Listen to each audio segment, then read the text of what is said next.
ನಗರದಲ್ಲಿ ಕಾನೂನು ಸುವ್ಯವಸ್ಥೆ ಕದಡುವ ರೀತಿಯ ಚಟುವಟಿಕೆಗಳಲ್ಲಿ ತೊಡಗಿದ್ರೆ ಕಠಿಣ ಕ್ರಮ ಕೈಗೊಳ್ಳಲಾಗುವುದು ಎಂದು ಜಿಲ್ಲಾ ಪೊಲೀಸ್ ವರಿಷ್ಠಾಧಿಕಾರಿ ಎಚ್ಚರಿಕೆ ನೀಡಿದರು. ವಿವಿಧ ಪೊಲೀಸ್ ಠಾಣೆಗಳ ಎಂಒಬಿ ಶೀಟರ್ಗಳು ಹಾಗೂ ರೌಡಿ ಶೀಟರ್ಗಳಿಗೆ ಖಡಕ್ ಸೂಚನೆ ನೀಡಿದ ಅವರು, ಸಾರ್ವಜನಿಕರಲ್ಲಿ ಭಯ ಹುಟ್ಟಿಸೋದು, ಗಲಾಟೆ, ದಬ್ಬಾಳಿಕೆ ಹಾಗೂ ಅಕ್ರಮ ಚಟುವಟಿಕೆಗಳಲ್ಲಿ ತೊಡಗಿದ್ರೆ ಕಾನೂನು ಕ್ರಮ ತಪ್ಪದು ಎಂದು ತಿಳಿಸಿದರು. ನಗರದಲ್ಲಿ ಶಾಂತಿ ಮತ್ತು ಸುವ್ಯವಸ್ಥೆ ಕಾಪಾಡುವುದು ಪ್ರತಿಯೊಬ್ಬರ ಜವಾಬ್ದಾರಿಯಾಗಿದೆ. ಸಮಾಜಘಾತುಕ ಚಟುವಟಿಕೆಗಳಲ್ಲಿ ತೊಡಗದೆ ಸಾಮಾನ್ಯ ಜೀವನ ನಡೆಸುವಂತೆ ಸೂಚಿಸಿದರು.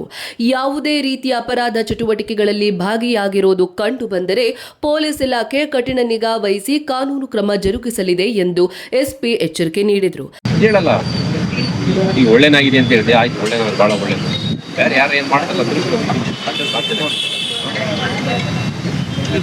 ತಗೊಂಡಿದೆಯಲ್ಲ.